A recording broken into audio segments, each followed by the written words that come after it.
Que le Seigneur vous bénisse dans le nom puissant et précieux de notre Seigneur Jésus-Christ. Nous vous bénissons en ce moment dans la présence de Dieu. Est-ce que quelqu'un m'entend parler?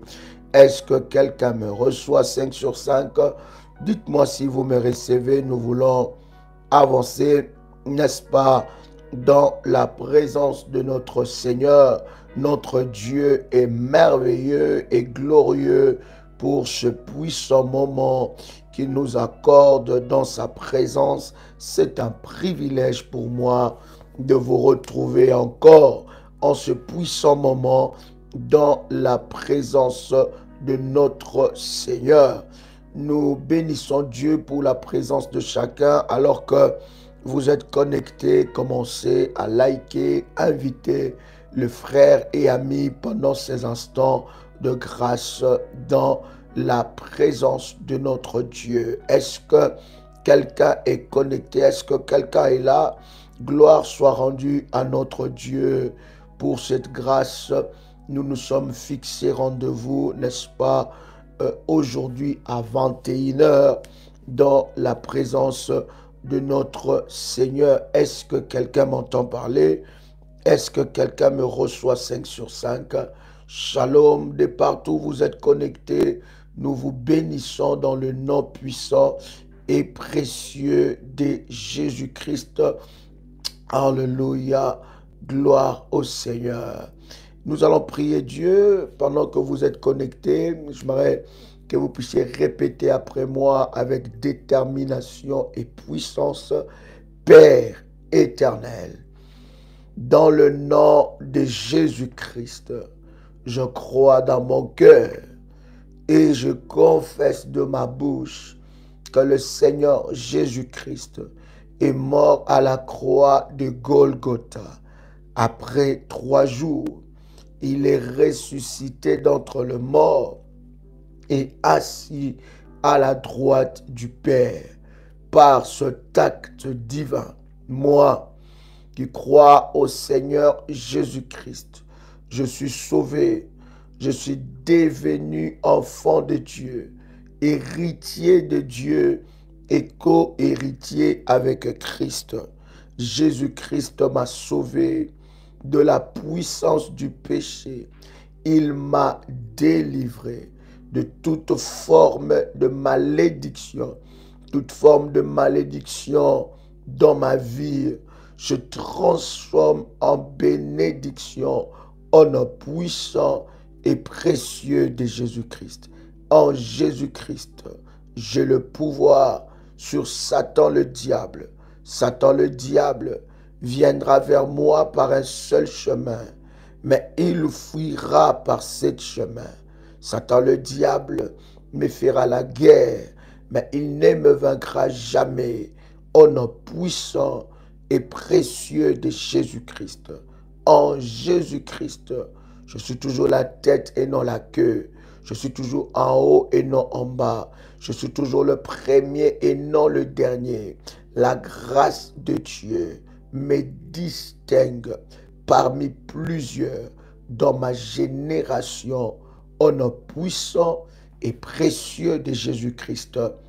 Amen. Amen. Eh bien, gloire à Dieu. Est-ce que vous me recevez? Est-ce que vous entendez le son de ma voix? Que Dieu bénisse votre obéissance.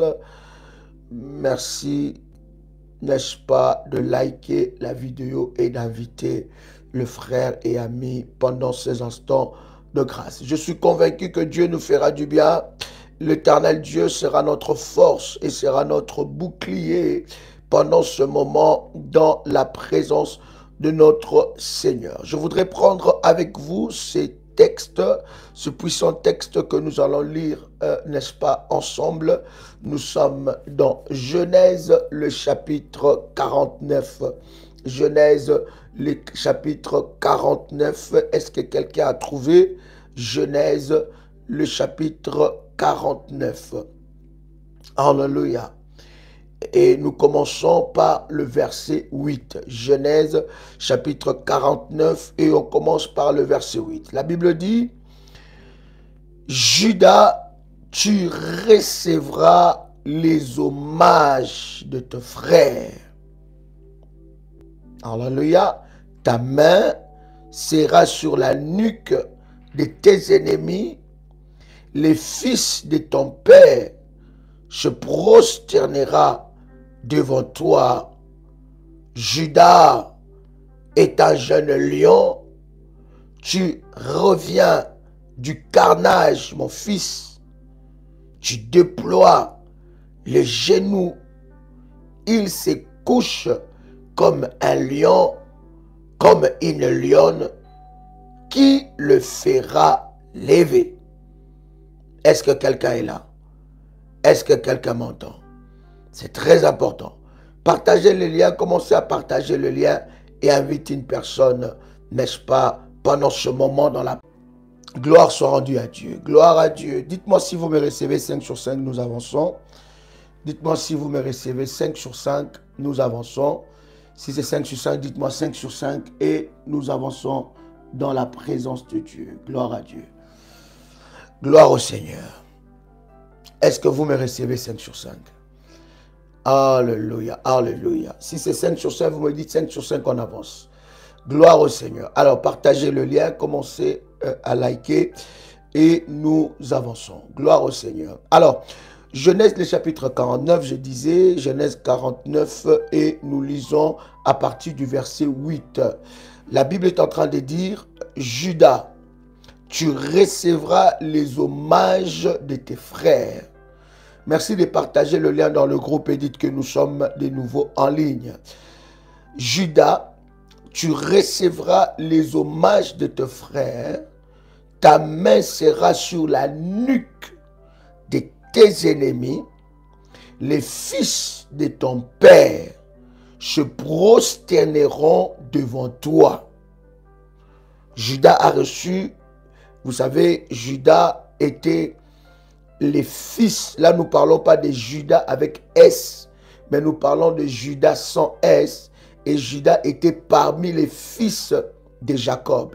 Et pendant que Jacob était en train de bénir tous ses enfants, il a donné une bénédiction particulière à Judas. C'est ce qui nous intéresse, n'est-ce pas, pour introduire, n'est-ce pas, cette parenthèse importante, n'est-ce pas, que nous sommes en train de partager dans ce moment où nous préparons le jeûne et prière, n'est-ce pas? Le verset 8, Judas, tu recevras les hommages de tes frères. Il parle de Judas, il dit, toi, par contre, tu recevras les hommages de tes frères. Ta main sera sur la nuque de tes ennemis. Ta main sera sur la nuque de tes ennemis. Et les fils de ton père se prosterneront devant toi. Le verset 9, par contre, nous dit, Judas est un jeune lion. Son père, qui bénit Judas, il voit en Judas un jeune lion. Donc, il était un humain avec un caractéristique animal. Judas spirituellement était représenté par un animal qui était le lion. Je voudrais vous prendre des textes bibliques ensemble avec vous, alors que nous allons avancer dans cet enseignement, que tu puisses comprendre l'impact du totem dans la famille. Parce que hier, ensemble avec vous, nous avons commencé à parler de ça. C'est tout un enseignement. Je me suis dit, aujourd'hui, pendant 1 heure, nous allons essayer de comprendre ce qu'est le totem. Est-ce que je peux avancer dans ce sens-là? Gloire à Dieu. La Bible dit, Judas est un jeune lion. Tu reviens du carnage. Il revient du carnage.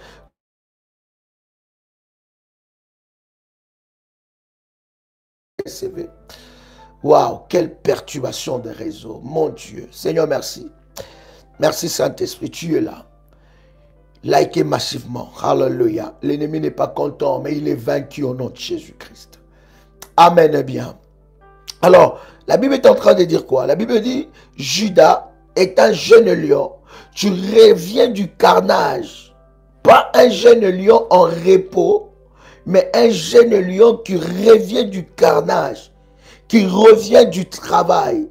Judas est un jeune lion qui revient du carnage, mon fils, il déploie les genoux, il se couche comme un lion, comme une lionne, qui le fera lever. Deux caractéristiques, femelle et mâle. Il est comme un jeune lion, d'accord? Il déploie les genoux comme un lion, comme une lionne. Et il revient du carnage. Et Jacob continue à dire qu'il le fera lever.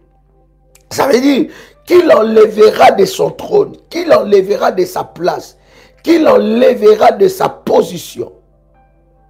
Il revient du carnage. Il revient, n'est-ce pas, de saccager. Il revient, n'est-ce pas, de combattre. Et c'était le caractéristique de Judas. Donc, Judas, spirituellement, représentait un jeune lion. Mais pas un jeune lion en repos, mais un jeune lion qui revient du carnage. Et avant de dire que Judas était un jeune lion, son père va dire à Judas, il dit, tu recevras les hommages de tes frères. Ça veut dire, le travail que toi tu vas faire, Judas n'était pas le fils aîné. Voilà pourquoi j'aime dire à quelqu'un, j'ouvre cette parenthèse et je la ferme, ta position spirituelle de ta famille n'est pas la position physique de la famille. Tu peux être l'aîné de la famille, mais tu ne pèses pas spirituellement.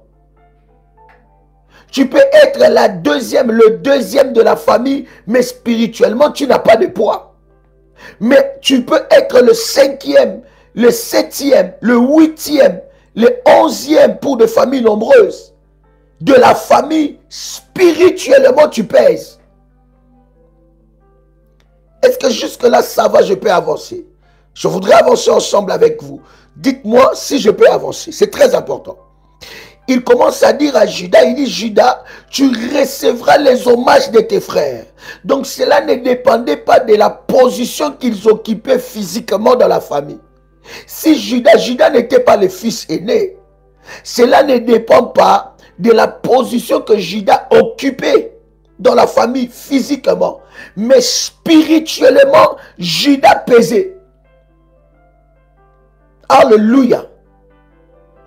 Et dans ça, il y a aussi des combats de famille comme ça, qui ne veulent pas que les fils, que la dernière ou le deuxième ou la troisième puissent émerger.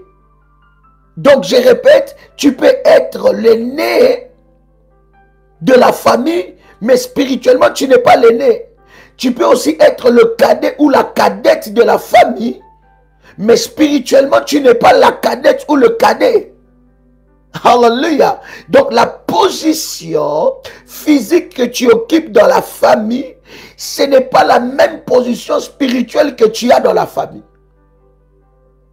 Est-ce que je parle à quelqu'un ici? Quand il s'agit de Judas, il a béni les autres, les aînés. Mais quand il s'agit de Judas, il dit, toi Judas, tu es différent. Il dit, tu recevras les hommages de tes frères. Ta main sera sur la nuque de tes ennemis. Ta main sera sur la nuque de tes ennemis. Les fils de ton père, en d'autres termes, mes enfants. Donc Jacob est en train de dire, il parle de ses propres enfants. En d'autres termes, il dit, mes enfants, les fils de ton père se prosterneront devant toi. Est-ce que vous voyez les caractéristiques prophétiques de la bénédiction de Judas? Mais maintenant, pour que cette personne entre dans cette dimension, son père dit Judas, que vous voyez Judas, il n'est pas seulement Judas, mais c'est un jeune lion. Parce qu'un jeune lion n'est pas fatigué de bataille. N'est pas fatigué de bataille. Là, waouh! Dites-moi si vous me recevez 5 sur 5. Alléluia! Jésus-Christ est Seigneur. Jésus-Christ est Seigneur. Alléluia. Alléluia. Il dit, tu reviens du grand carnage. Tu reviens du grand carnage. Judas, tu fais quoi? My God, gloire à Dieu, gloire à Dieu. Alléluia. Il dit, toi, tu es un jeune lion. Il ne dit pas que Judas est un lion, mais il précise. Est-ce qu'il y a une bonne connexion? J'ai vu quelqu'un m'écrire pas de bonnes connexions. Est-ce qu'il y a une bonne connexion? C'est pour cela que je vous dis souvent, chers amis, quand vous vous connectez, likez.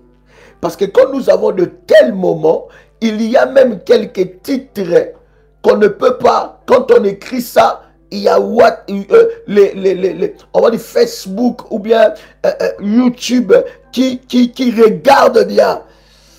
Oh, est-ce que vous avez une bonne connexion, n'est-ce pas? Gloire à Dieu. Judas est un jeune lion. Il ne dit pas que Judas est un lion, mais Judas est un jeune lion. Il dit, tu reviens du carnage. Mon fils, tu déploies les genoux. Il se couche comme un lion et comme une lionne. Qui le fera lever? Qui enlèvera Judas de sa position? Donc, le fils de son père était soumis à l'autorité de Judas. C'est ce que nous allons prier ensemble avec vous pendant les 21 jours. Bien-aimé, ta position spirituelle va changer. Quelqu'un entend le son de ma voix. Maintenant le verset 10. Donc son père dans le verset 9, il compare Judas à un jeune lion. Donc spirituellement, Judas était un jeune lion. Et sa vie, la vie physique de Judas était dirigée en tant qu'un jeune lion. Alléluia. Sa vie spirituelle, sa vie physique plutôt, était dirigée par le caractéristique animal prophétique qu'il avait. Alléluia. Caractéristique prophétique qu'il avait. Et Judas spirituellement représentait un animal. Et l'animal que Judas représentait, ce n'était pas seulement un lion, mais c'était un jeune lion qui revient du carnage, positionné, sa main sur la nuque de ses ennemis, et il reçoit les hommages de ses frères. Est-ce que quelqu'un comprend cette position? Alors, le verset 10, la Bible est en train de dire, nous sommes dans Genèse, chapitre 49, le verset 10. La Bible dit, le sceptre ne s'éloignera point de Judas. Ça veut dire, le commandement ne s'éloignera point de Judas. Le sceptre ne s'éloignera point de Judas, ni le bâton souverain d'entre ses mains, jusqu'à ce que le Shiloh, et que le peuple, jusqu'à ce que le Shiloh arrive, et que le peuple lui obéisse. Jacob entre dans une dimension prophétique par rapport à la nature prophétique de Judas. Alléluia.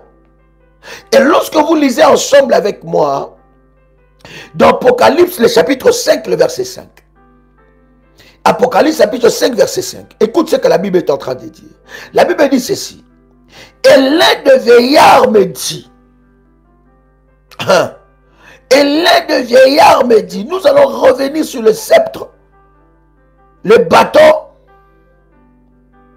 Ces deux choses-là des commandements que Judas devait avoir. Il devait diriger la famille par sa nature. Et bien aimé dans le Seigneur, la représentation prophétique animale que Judas avait influencé sur les autres. Il avait de l'influence sur la vie de ses frères.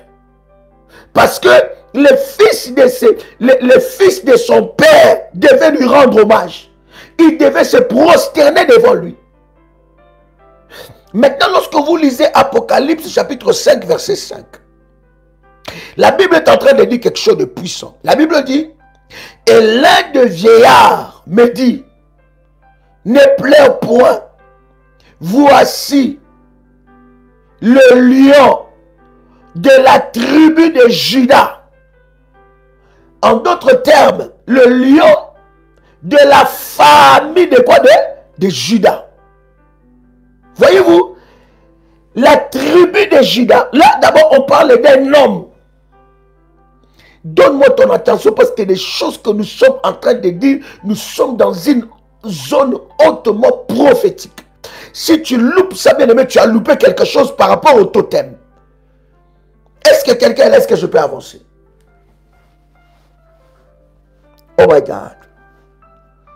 Alors, vous voyez, cher ami, Jacob va bénir Juda.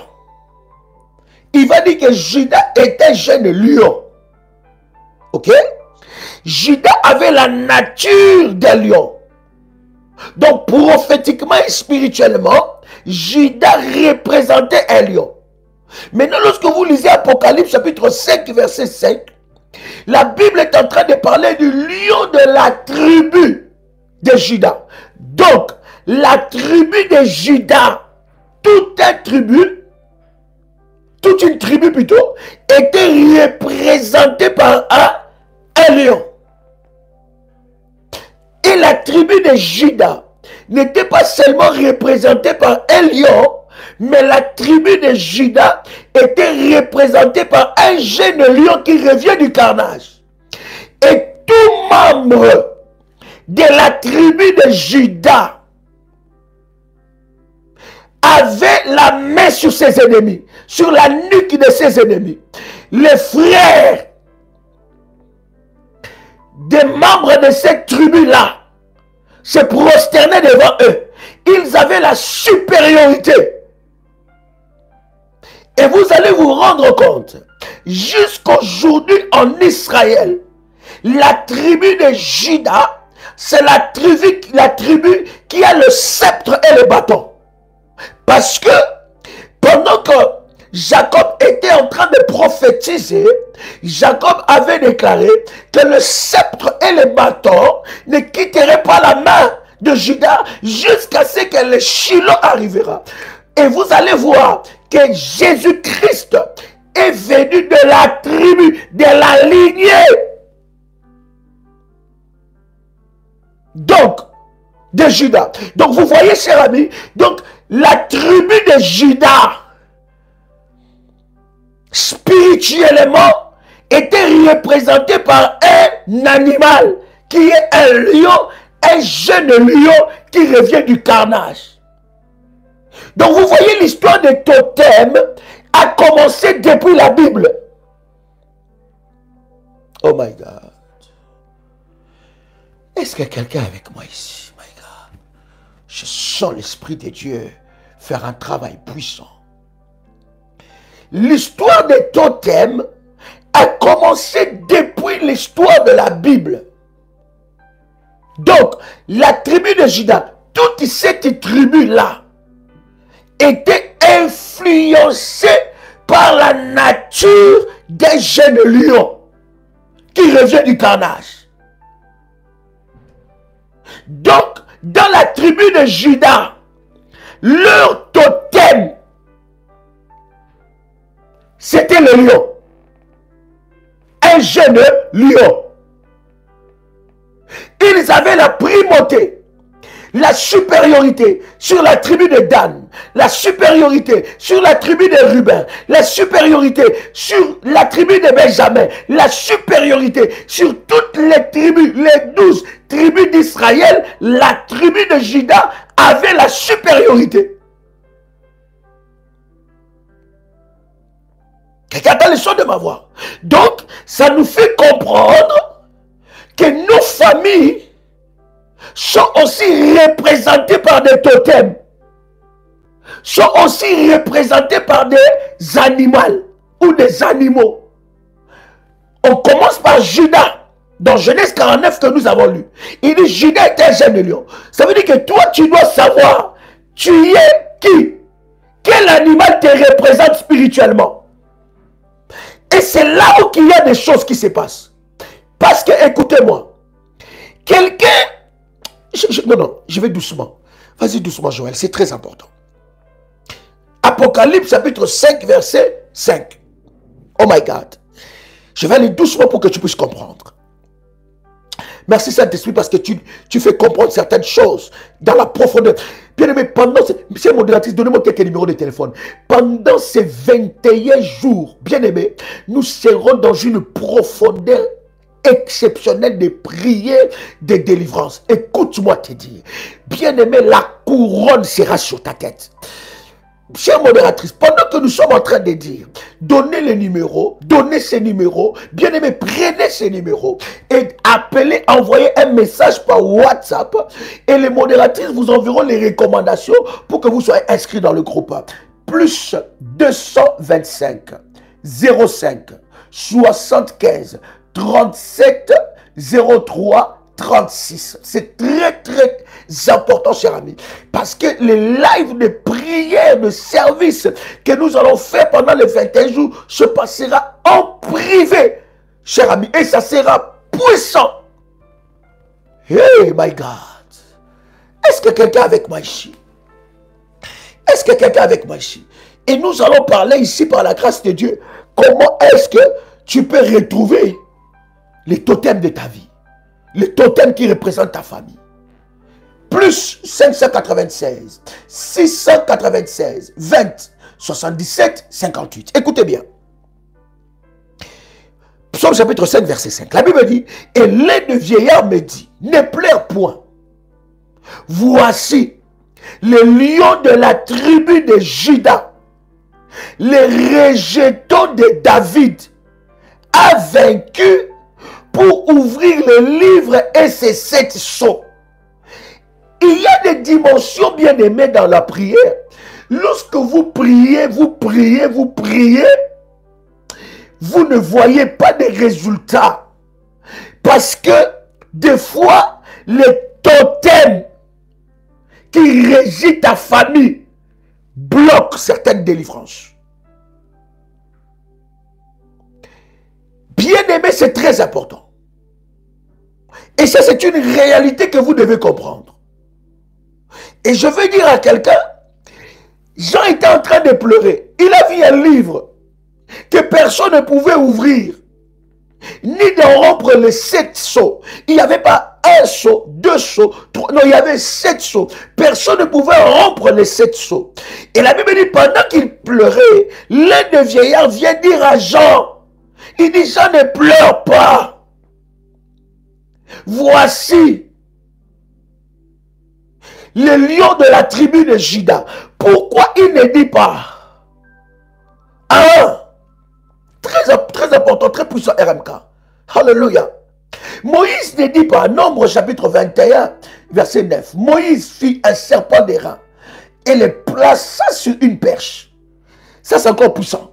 Nous allons en parler tout à l'heure. Mais c'est très puissant, bien aimé. Comprenez plutôt ce que nous sommes en train de partager. Pourquoi l'un des vieillards qui est autour du trône de Dieu, le vieillard qu'on est en train de parler, on parle de 24 vieillards qui sont autour du trône de Dieu. Pourquoi il ne dit pas voici Jésus?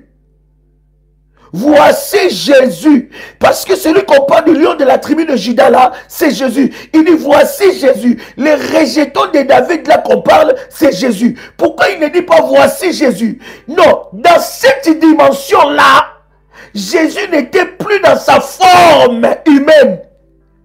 Il était dans sa forme animale. Yeah.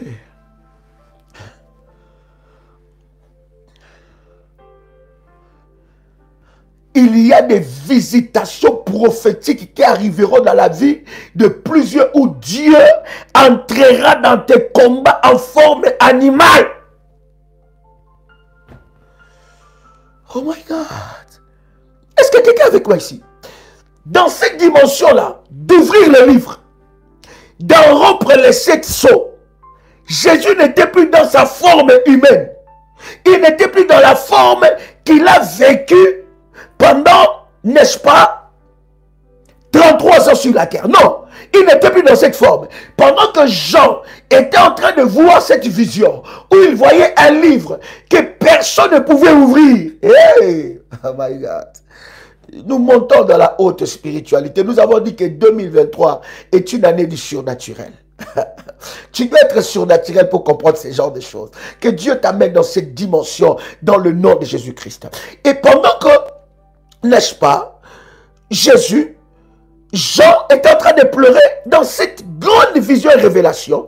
Il voit un livre. Il pleurait que personne n'était digne. Personne n'était digne pour ouvrir ce livre. Et personne n'était digne pour rompre les 7 sceaux. Alléluia. Et qu'est-ce qui se passe? Il y a quelque chose de puissant qui se passe. La Bible dit, l'un des vieillards qui est parmi les 24 veillards autour du trône de Dieu, va dire à Jean, voici le lion de la tribu de Judas. Pourquoi il ne va pas dire, voici Jésus, le rejeton de David? Dans cette dimension, Jésus était dans sa forme animale.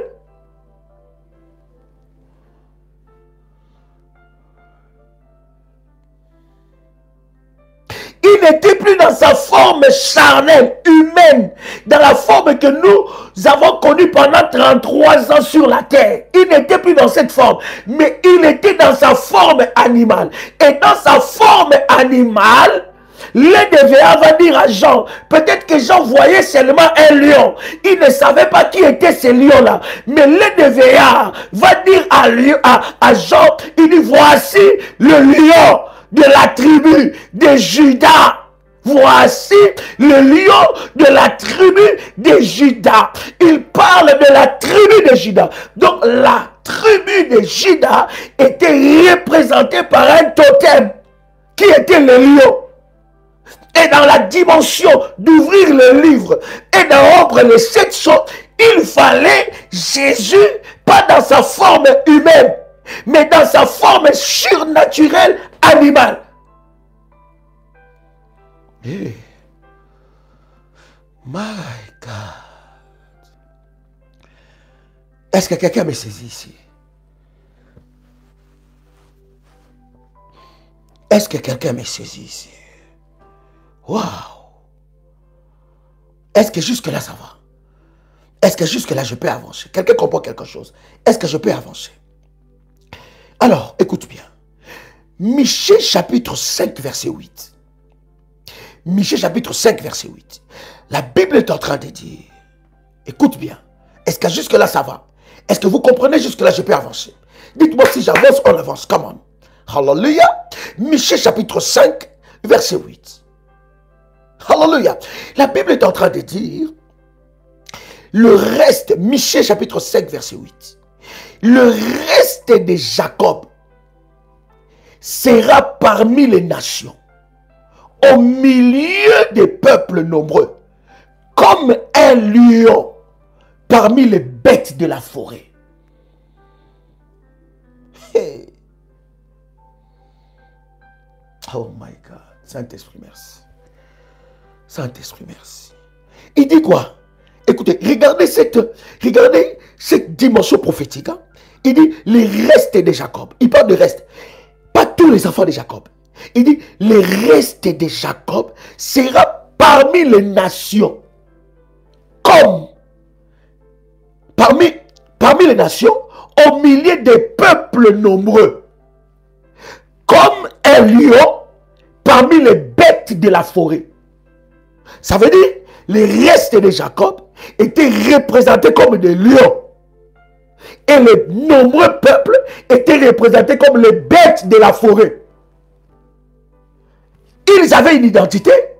Ils étaient des lions. Or, les lions, c'est le totem de qui? C'est l'emblème. C'est la représentation prophétique de qui? De Judas. Judas sera un lion parmi les bêtes de la forêt. Écoute, pendant ce temps de prière, Dieu va te changer de nature. Prophétiquement, tu changeras de nature.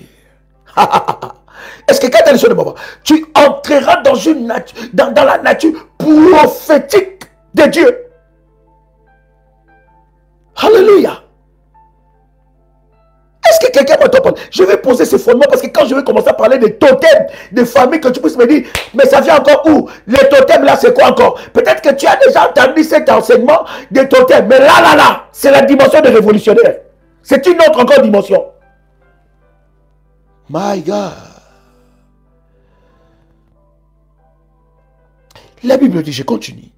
Le reste de Jacob sera parmi les nations, au milieu de peuples nombreux, comme un lion parmi les bêtes de la forêt, comme un lionceau parmi les troupeaux de brebis. Lorsqu'il passe, il foule et déchire, et personne ne délivre. Hey! Lado salabaku pradi adi sarabababa. La Bible dit quoi? Il sera quoi? Comme un lion parmi les bêtes. Il n'aura pas peur. La Bible dit sa nature. Oh my God. Souvenez-vous de Genèse chapitre 49. Souvenez-vous de ce verset-là. De ce chapitre-là, le verset 9 au verset 10. Maintenant, Michée va encore profond. Il dit, le reste de Jacob sera comme un lion au milieu des bêtes. Et regarde ce que la Bible est en train de dire. Comme un lionceau parmi les troupeaux de brebis. Lorsqu'il passe, il foule et déchire et personne ne délivre. Tu vas fouler, quelqu'un peut écrire avec moi, fouler, déchirer et personne ne, bien aimé, personne ne délivrera tes ennemis de tes mains. Il revient au carnage. Vous voyez le carnage? Michel en parle encore. La nature que Jacob son père avait déclarée sur Judas, cette nature-là, Michée, le prophète Michée en parle. Il dit, cette nature a commencé à agir. Donc vous voyez l'importance, la puissance, l'influence du totem dans la vie d'une personne. Le totem te colle une identité. Là, je suis déjà en train de te parler en te disant que le totem a commencé depuis la Bible. Je te dis, le diable n'a fait que copier le modèle établi déjà par Dieu. Oh my God. Fouler, déchirer. Personne ne délivrera tes ennemis de tes mains. Quelqu'un peut écrire avec moi et répète 7 fois, là où tu es, personne ne délivrera mes ennemis de mes mains. Pendant que tu es connecté, commence à liker. Comment? Que cette parole s'accomplit dans ta vie. Oh my God. Que cette parole s'accomplit dans ta vie. Personne ne délivrera tes ennemis de tes mains. Déclare ça 7 fois. Parce que, bien-aimé, tu révèles l'identité animale prophétique de Dieu. Il n'y a que personne ne délivrera mes ennemis de mes mains. Celui qui est, oh my God, celui qui s'élève contre moi, et tant qu'ennemi, personne ne me délivrera. Personne ne les délivrera entre mes mains. Je vais fouler, je vais déchirer. Je vais fouler, je vais déchirer. À qu'à fouler, à qu'à chirer. Alléluia. Je vais déchirer. Bien-aimé, pendant ce programme, pour ceux-là qui sont inscrits dans ce programme, bien-aimé, tes ennemis commenceront à te voir dans la représentation animale. Ils seront attaqués. Ils verront un lion les attaquer, un jeune lion les attaquer. Alléluia. Ils verront. Mamalou pradadi akamandouche pradadose. Est-ce que je parle à quelqu'un? Oh my God. Est-ce que je parle à quelqu'un? Est-ce que quelqu'un entend le chant de ma voix? Ils seront attaqués. Personne ne les délivrera de tes mains. Personne. Hey! Moi qu'à fouler, moi qu'à tirer.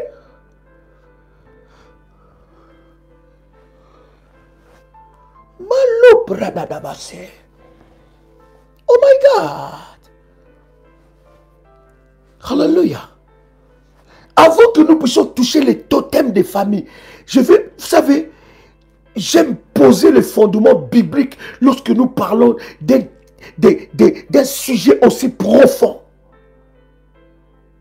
Avant que nous puissions toucher maintenant les totems des familles, je voudrais que tu puisses comprendre que la Bible a expliqué ces choses et l'impact des totems dans la vie d'une personne. Quelqu'un peut répéter avec une sainte colère. Je ne sais pas là où tu te trouves. Quelqu'un peut répéter avec une sainte colère que personne ne délivrera mes ennemis entre mes mains. Répète cela 7 fois là où tu es. Et déclare ça prophétiquement. Les rugissements des lions. Oh my God. Quelqu'un répète ça 7 fois. Personne ne délivrera mes ennemis entre mes mains. Personne ne délivrera mes ennemis entre mes mains. Personne ne délivrera mes ennemis entre mes mains. Personne ne délivrera mes ennemis entre mes mains. Personne ne délivrera mes ennemis entre mes mains. Personne ne délivrera mes ennemis entre mes mains. Personne ne délivrera mes ennemis entre mes mains. Au nom puissant et précieux de Jésus-Christ, à mon passage, je vais déchirer et je vais fouler. À mon passage, je vais déchirer et je vais fouler. À mon passage, je vais déchirer et je vais fouler. Quelqu'un le déclare encore. Oh my God. Harabado Shapradade, Malabradadia Sopra, Taladia Sepradia Nosha. À mon passage, je vais déchirer, je vais fouler, je vais déchirer, je vais fouler. Au nom de Jésus-Christ, je déclare par ce moment de live que la peur a changé de camp. Fire!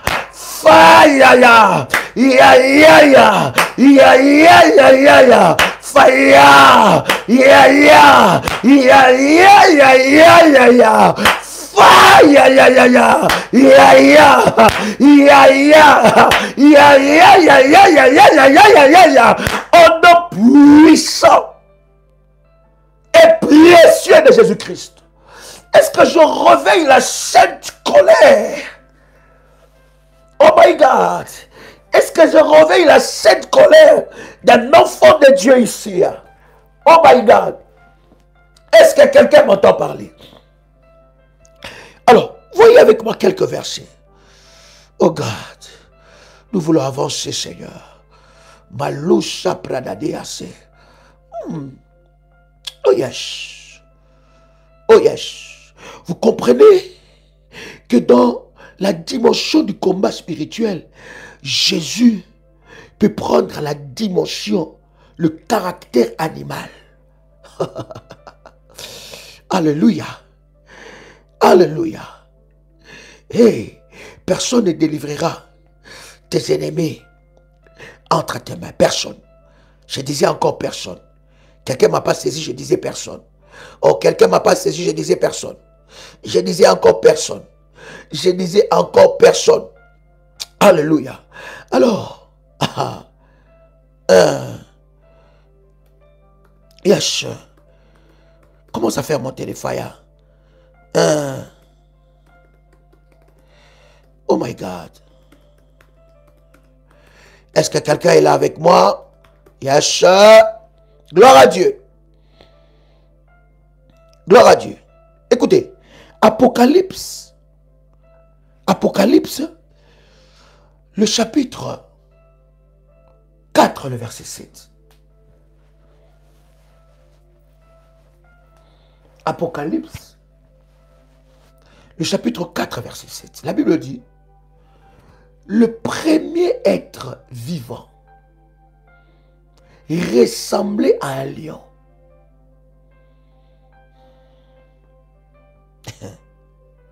Le premier être vivant ressemblait à un lion. Le deuxième à un jeune taureau. Le troisième a un visage semblable à celui d'un être humain. Le quatrième ressemblait à un aigle qui vole. Chier. My God. Je répète encore. Le premier être vivant ressemble à un lion. Le deuxième à un jeune taureau. Le troisième a un visage semblable à celui d'un être humain. Le quatrième ressemble à un aigle qui vole. La description de tous ces quatre êtres vivants, ce sont les quatre êtres vivants qui sont autour du trône de Dieu. Donc, même autour du trône de Dieu, il y a des représentations animales. Tu as lu ça avec moi, n'est-ce pas? Nous sommes dans Apocalypse. Apocalypse, dans ce verset, le chapitre 4, le verset 7, est en train de nous donner une description hautement prophétique des êtres qui sont autour du trône de Dieu. Je vais te laisser faire la lecture du chapitre 4 et de tous les chapitres 4, cher ami. Et ces quatre êtres vivants représentent même les quatre facettes de Dieu dans son action. Ils sont autour du trône de Dieu. La Bible dit, le premier être vivant ressemble à un lion. Donc ce n'était pas un humain, mais un lion. Vous voyez autour, je ne sais pas quel Dieu toi tu sais. Un Dieu religieux ou un Dieu prophétique ou un Dieu réel. Un Dieu surnaturel. Le Dieu d'Abraham, le Dieu d'Isaac, le Dieu de Jacob. Le Dieu là, c'est lui qui a créé le ciel et la terre. Je ne sais pas quel Dieu toi tu sais. Autour de son trône, il y a des mystères. Et la Bible est en train de dire, le premier être vivant, il ressemble à un lion. Le deuxième à un jeune taureau. Le troisième a un visage semblable à celui d'un être humain. Le quatrième, il ressemble à un aigle qui vole. Est-ce que quelqu'un entend le son de ma voix? Donc, même autour du trône de Dieu, il y a des représentations animales. Donc, l'histoire des totems, ça n'a pas commencé avec Satan. Je vous avais dit que le diable n'a pas d'autre spiritualité qu'il a copié auprès de Dieu et il a rendu ça maléfique. Il n'y a pas deux spiritualités. Il n'y a qu'une seule spiritualité. C'est la spiritualité de Dieu. Le diable a pris, copié la spiritualité de Dieu et il a rendu ça maléfique. Mais le principe reste le même. Je vous avais dit, même auprès de Satan, tu ne peux pas monter sans sacrifice. Mais comment est-ce qu'auprès de Dieu, tu veux entrer dans sa présence sans sacrifice? Il y a le sacrifice de Golgotha, mais nos sacrifices, nous les mettons sur les sacrifices de Golgotha. D'ailleurs, c'est parce qu'il y a les sacrifices de Golgotha que nous faisons des sacrifices. Parce que s'il n'y avait pas les sacrifices de Golgotha, ça aurait été compliqué. Les sacrifices de Golgotha, c'est la fondation. Ce n'est pas parce qu'il y a la fondation que la maison est déjà construite. Non. La fondation tient la maison. Alléluia. Est-ce que je peux avancer encore? Combien de temps vous me donnez? Il me reste que 11 minutes. Combien de temps vous me donnez? J'ai voulu poser ces fondements d'abord sur le totem. Le totem. Le totem de Dieu. Les totems, les origines même des totems. Et quand nous allons commencer à parler des totems de ta famille, les divinités, est-ce que 20 minutes? Je pense que dans 20 minutes, 25 minutes, je pourrais terminer déjà.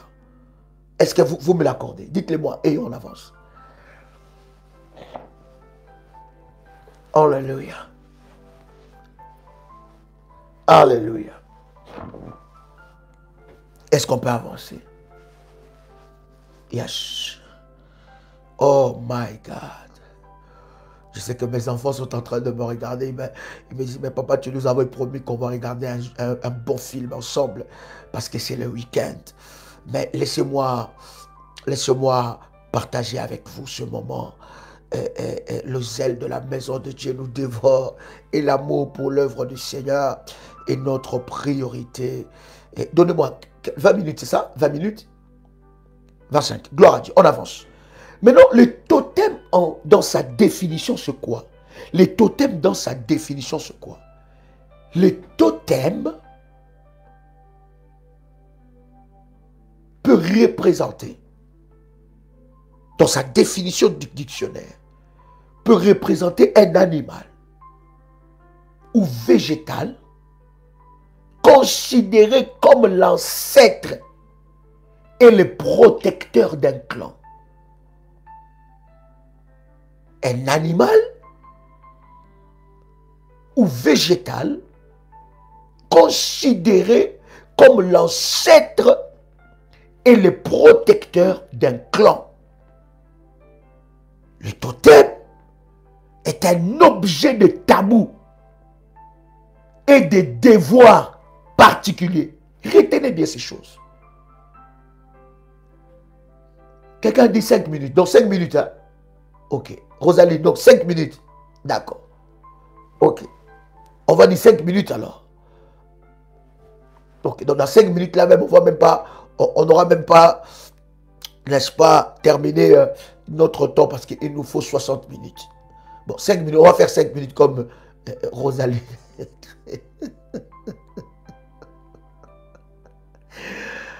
Amen.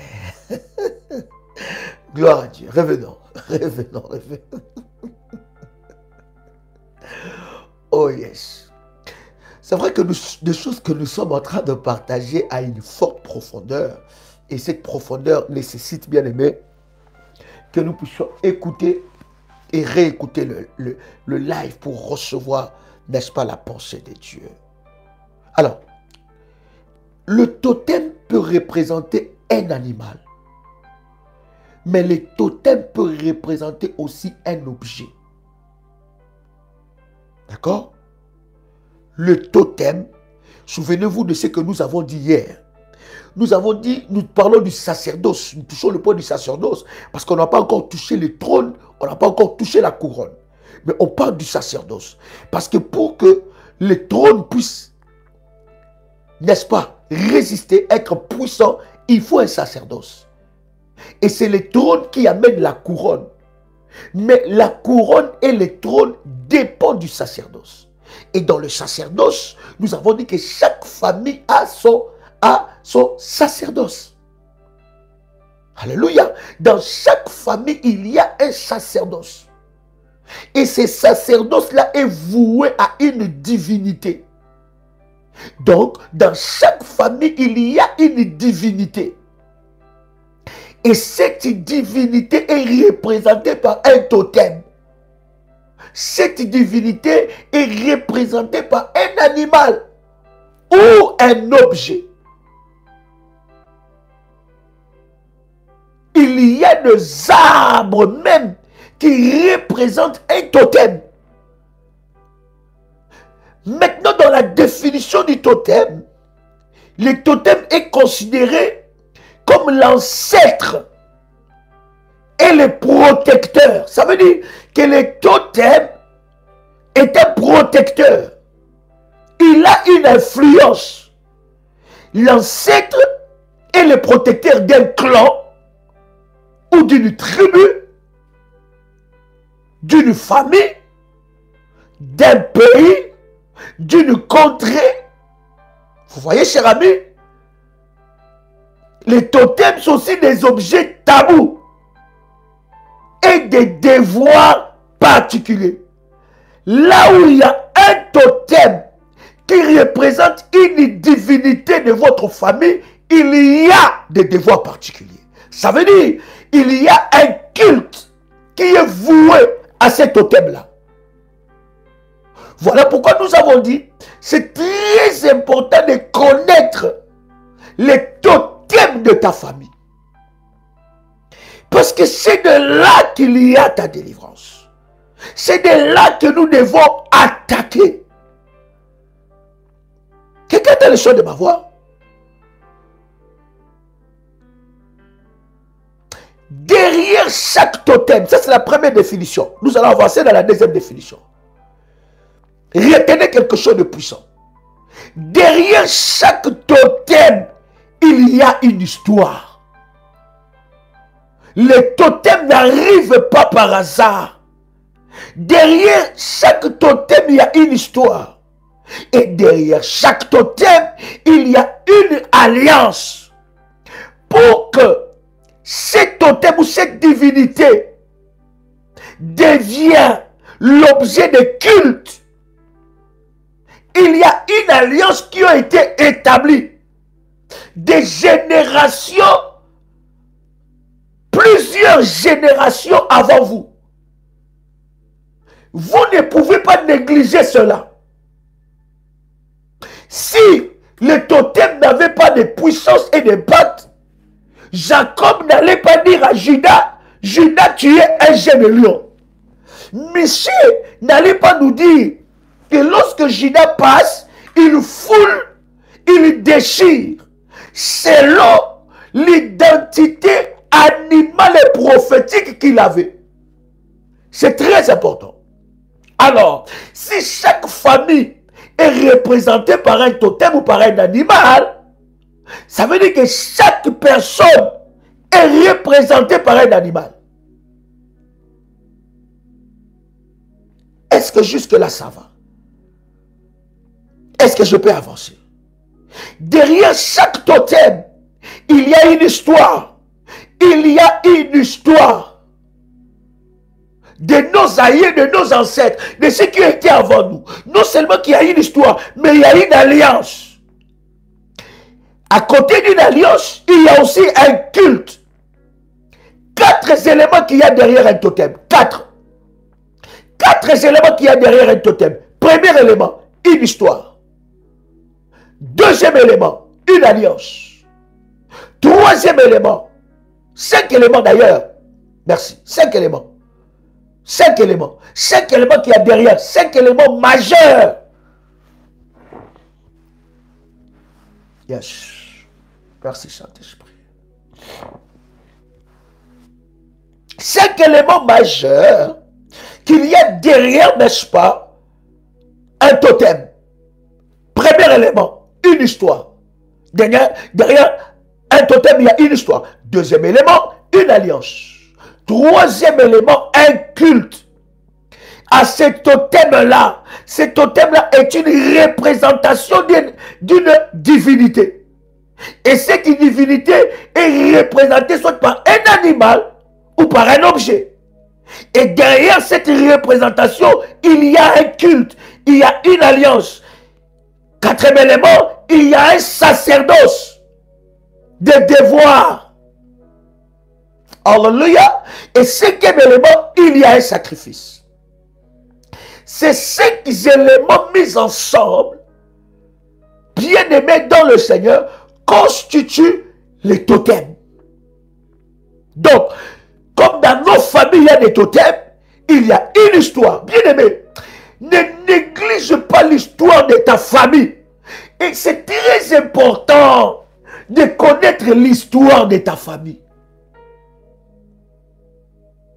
C'est très important. Et dans le domaine de délivrance, tu dois connaître l'histoire de tel. Il y a des conflits dans vos familles que vous ne savez pas la base. Vous ne connaissez pas l'auteur de ces conflits. Vous ne savez pas comment ça a commencé. Il y a certaines dépendances. Il y a certains combats qui sont dans la famille, mais nous ne savons pas l'auteur, la base. Tu dois connaître l'histoire de ta famille. Ta famille ne s'arrête pas qu'en ville. Ta famille ne s'arrête pas que dans la capitale. Il y a des autres membres de ta famille que tu ne connais pas, mais elles te connaissent.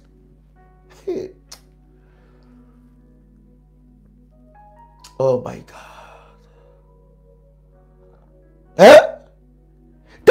s'arrête pas qu'en Europe, ni en Amérique, ni en Asie, ni en Afrique. Il y a d'autres membres de ta famille qui te connaissent, mais toi tu ne les connais pas. Mais ils te connaissent bien. Ils connaissent même ton nom. Ils connaissent ton histoire. Ils connaissent qui ta mère. Ils connaissent qui ton père. Et ils viennent se présenter que moi je suis l'enfant de tel. Mais quand il te dit l'enfant de tel, toi-même tu ne connais pas ça. Connais l'histoire de ta famille. Et lorsque, cher ami, nous parlons de l'histoire de la famille, nous ne parlons pas que de l'histoire de la famille restreinte. Hein? Nous avons deux sortes de familles, vous êtes d'accord avec moi? Nous avons la famille restreinte et la famille élargie. Et le combat arrive aussi dans ces deux dimensions. Dans la dimension de la famille restreinte et dans la dimension de la famille élargie. Surtout la famille élargie. Vous avez des oncles qui ne vous parlent pas. Vous ne savez pas ce que vous les avez fait. Hein? Moi, dans ma famille, c'est comme ça. Hein? On va parler des totems ici. Des catégories de totems. Tu vas comprendre. Des oncles qui sont jaloux. Qui ne vous parlent pas. Vous ne les avez rien fait. Il y a un de mes oncles. Du côté de ma mère. Quand je vous avais déjà raconté cette histoire, je pense. Je suis arrivé en Europe. Je n'avais pas un manteau. Et je suis descendu chez lui, à Paris.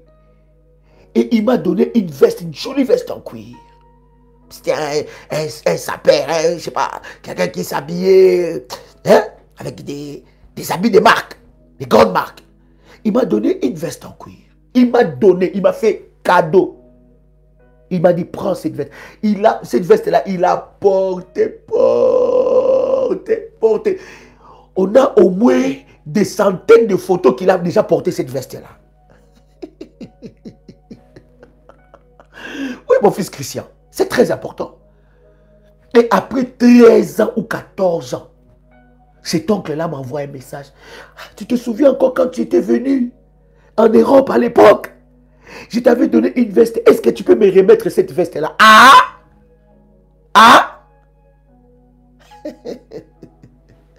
Après combien d'années? Moi-même, la veste-là, je ne sais pas ce que j'ai fait avec. Si j'ai donné ça cadeau, si j'ai donné ça cadeau en Afrique, si j'ai donné ça cadeau, je ne sais pas où. C'est que moi-même, dans ma tête là me chauffe. Je pose la question à l'oncle, dis-moi cette veste-là, elle coûtait combien? Je vais te rembourser l'argent. Parce que moi-même, quand tu me parles là, je ne sais pas d'où ça vient. Je ne sais pas là où je ne sais pas à qui j'ai donné cadeau. Parce que moi, j'ai une loi spirituelle dans ma vie qui dit, celui qui arrose sera arrosé. Donc si on me donne, moi aussi je donne. Je ne garde pas la bénédiction pour moi-même. Si on me donne, j'arrose pour qu'on m'a arrosé. Moi aussi j'arrose. Donc je dis, tonton, je ne sais pas là où j'ai mis cette veste. Ça fait plus de 13 ans, 14 ans, papa. Dis-moi seulement cette veste-là, tellement qu'elle était importante, hein? Dis-moi seulement le prix. Comme ça, je t'envoie l'argent et tu payes ça. Tu peux en acheter même 3. Oh non, non, non, c'est pas grave. Mais tu vois, c'était quand même une grande marque et tout ça. Et tout. Je dis, maman, est-ce que c'est moi qui t'ai demandé de me donner ça? Non. Toi-même, tu as vu ton neveu. Hein? Tu as vu ton neveu, tu veux lui faire plaisir. Et ça fait 14 ans. Et si tu m'avais dit que porte, quand tu vas arriver en Suisse, après tu vas me renvoyer ma veste parce que c'est une veste très importante pour moi, j'allais te les renvoyer. 14 ans, tu ne me demandes pas. Je pars à Paris, je rentre, je pars, on se voit et tout ça.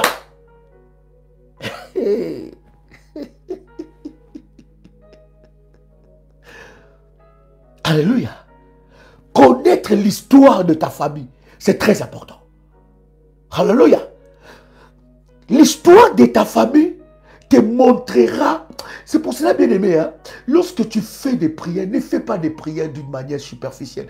C'est pour ça que j'avais dit dans ce programme, je ne t'enverrai pas des orientations. Dans ces programmes-là, que nous avons 21 jours de jeûne et prière, je ne t'enverrai pas des orientations. Oui, ma fille, ce qu'elle était en train de chercher, c'était autre chose. Ce n'était pas la veste. Il cherchait autre chose. Hein? C'est pour ça que je veux toujours dire, si tu vois quelqu'un commence à te chercher des problèmes le jour, que quelqu'un commence à inventer des choses sur toi le jour, quelqu'un commence à te combattre le jour, quelqu'un commence à te combattre face à face comme ça, comme chez nous on dit au Congo, vis-à-vis. Hein? Vis-à-vis comme ça, il commence à te combattre le jour. Sache que la nuit, il a essayé. Il a été frappé. Il a essayé. Il n'a pas pu. Maintenant, il vient le jour pour essayer d'ouvrir une porte.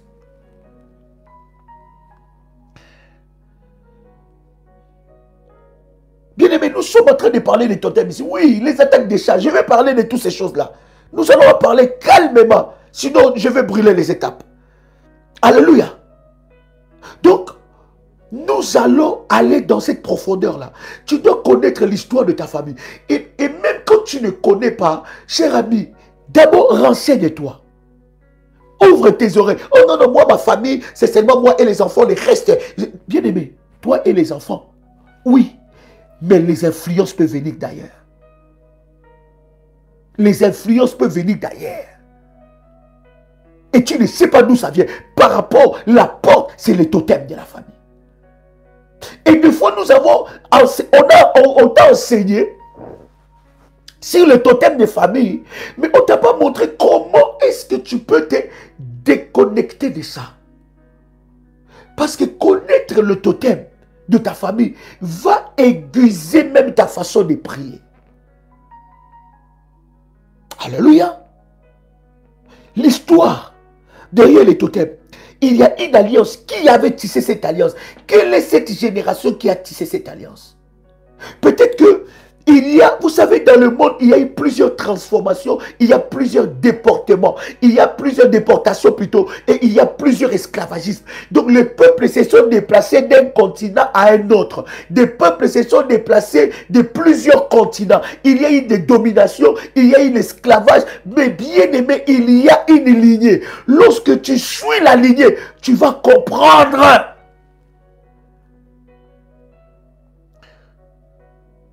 que dans cette lignée-là, voici les totems. Et je vous dis, ce ne sont pas des prières superficielles qui peuvent te montrer les totems. C'est des prières de profondeur. Alléluia.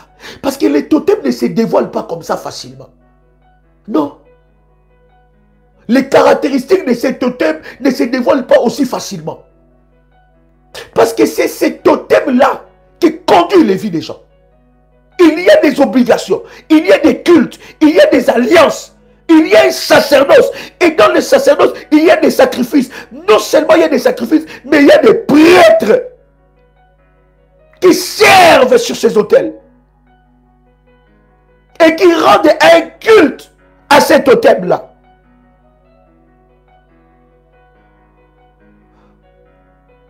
Écoutez.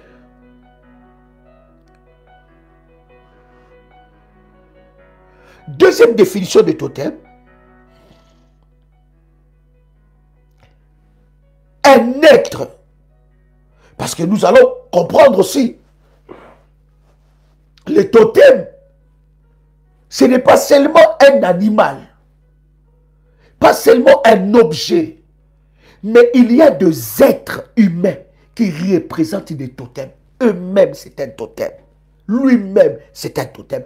Elle-même, c'est un totem. Ça peut être un être humain. Et souvent, le totem est transmis par le canal de la maman. Matriarcat. Je dis souvent. Ça peut être aussi patriarcat, mais souvent, c'est matriarcat. La lignée du totem. Voici une révélation que je te donne. Ça, c'est des prières que nous allons faire en ligne, pour aller dans la lignée de la mère. Parce que c'est là où il y a une transmission facile. Pourquoi? Parce que la mère conçoit la vie. L'homme donne, la mère conçoit. Quelqu'un me saisit? La mère conçoit, elle consolide. L'homme donne la sémence, mais c'est dans le ventre de la mère que cette sémence-là devient un être humain. Et spirituellement, le totem est matriarcat. Voilà comment nous allons diriger nos prières. Il y a des prières spéciales pendant ce 21 jours que nous allons donner. Comment, bien aimé dans le Seigneur, attaquer, repérer ces totems. Dans la lignée matriarcale. Je ne dis pas il n'y a que dans la lignée matriarcale, mais aussi dans la lignée patriarcale. Mais c'est peu. Mais dans la lignée matriarcale, c'est là. Parce que c'est la lignée que des fois nous ne faisons pas attention. Hey.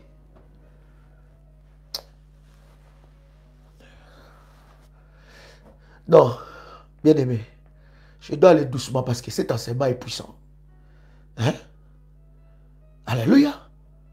Parce que c'est la lignée que nous ne faisons pas très attention. Mais c'est dans cette lignée-là que les totems sont transmis. Dans la lignée matriarcale, il y a ta mère, il y a les tantes, il y a les oncles, il y a le père, il y a la mère, il y a la grand-mère, il y a tout cela. C'est dans la lignée matriarcale. Et je vous dis, bien aimé, sur les 100% de nos combats, croyez-moi, cher ami, 98% de nos combats viennent de cette lignée-là. La lignée patriarcale n'est pas aussi à négliger. Est-ce que quelqu'un a compris cet équilibre? La lignée patriarcale n'est pas aussi à négliger. Mais la lignée matriarcale, bien aimé, si tu rapportes cette victoire, tu verras comment ta vie va changer. Vous savez, les jours que j'ai compris cette révélation, bien aimé, je m'attaque ça. Bien aimé, moi je cite les noms. Je rigole pas. Je cite leurs noms. Et ceux que je connais, je cite leurs noms. Mais là, ceux que je ne connais pas, je libère les filles dans cette lignée-là. Parce que souvent, c'est là où se cache. Écoutez très bien, cher ami. Je ne dis pas que c'est que dans la lignée matriarcale. Non. Je dis aussi dans la lignée patriarcale. Aussi. Aussi. Mais la probabilité est plus là. La lignée patriarcale n'est pas exemptée. Est-ce que quelqu'un comprend ce que je suis en train de dire? Oh my God. Pourquoi? Parce que c'est la maman qui... Vous savez, si votre maman ou la lignée de ta maman a échoué dans un domaine, ça va vous influencer. Même dans la lignée aussi de votre père, ça va vous influencer. Et des fois, dans la destinée d'une personne, il y a cette bataille-là entre la lignée de la maman, la lignée du papa. Et ces totems-là parlent. Alléluia. Est-ce que je parle à quelqu'un? Est-ce que je parle à quelqu'un? Vous devez savoir. Je vais donner la deuxième définition. Voilà, je donne la deuxième définition. Et la troisième définition, nous allons nous arrêter là. Et je vous promets que nous allons y revenir. Mon Dieu, on n'a pas beaucoup de temps. Waouh. Restez connectés sur WhatsApp. Je ne veux pas vous confirmer pour demain à 19h parce que demain, nous avons les enseignements avec le serviteur, la formation, l'école de Timothée. Mais si Dieu nous fait grâce, demain d'ailleurs, nous avons RMK. Voilà. Nous avons RMK. Si Dieu me donne la force, à minuit, nous serons en live. Mais je ne vous promets pas. Mais sinon, si le Seigneur le fait, ça sera une grande bénédiction. Mais nous y reviendrons parce que nous avons dit, nous continuons jusqu'au 10, ces genres d'enseignement. Bien aimé, cet enseignement, écoute, réécoute. N'écoute pas une fois. Écoute, réécoute. J'ai dit écoute une fois. N'écoute pas une fois. Écoute, réécoute, réécoute. Jusqu'à ce que l'Esprit de Dieu t'interpelle et te parle. Après ces lives, minuit, nous faisons vendredi solution numéro 14. C'était très puissant. Vendredi solution numéro 14, nous faisons à minuit. Demain à 6 h, vendredi solution numéro 14. Demain à 12 h, vendredi solution numéro 14. À 18 h, vendredi solution numéro 14. À 21 h, nous avons RMK. Et à minuit, vendredi solution numéro 14. S'il n'y a pas une orientation. Est-ce que quelqu'un m'a saisi? Deuxième définition. Les totems. Yes. Est un être ou une chose, généralement un animal, considéré comme emblème fétiche ou porte-bonheur et porte-malheur. Être ou chose, généralement un animal, considéré comme emblème. 2, comme fétiche. 3, comme porte-bonheur ou porte-malheur. Vous avez vu, nous avons commencé dans les totems selon Dieu, selon la Bible. Ça a amené le bonheur. Mais les totems selon le diable, porte-malheur. Les totems, là où il y a un fétiche, il y a un culte. Là où il y a un fétiche, il y a un sacerdoce maléfique. Alléluia. Je vais m'arrêter à cette deuxième définition parce que nous avons au moins 4 définitions. Je voudrais prier pour quelqu'un qui entend le son de ma voix. Seigneur Dieu, nous te bénissons pour ce moment. Saint-Esprit de Dieu. La Bible dit que nous serons enseignés de toi. Merci pour cette profondeur. Merci pour la révélation que tu nous accordes.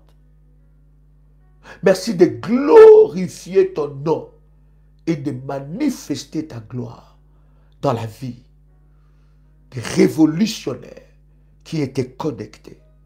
Tu connais les besoins de chacun. Seigneur, viens nous révéler des choses cachées, des choses que nous ne connaissons pas. Ouvre-nous les yeux spirituels. Dans le nom puissant et précieux de notre Seigneur Jésus-Christ. Tu peux dire avec moi, merci Seigneur Jésus-Christ. Gloire et louange à toi Seigneur Jésus-Christ.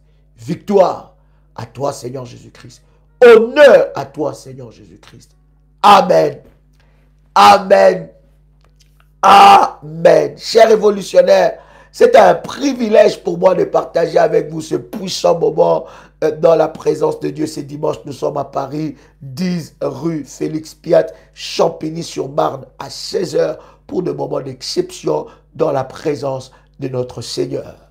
C'était votre frère et ami Joël Kamba, l'apôtre.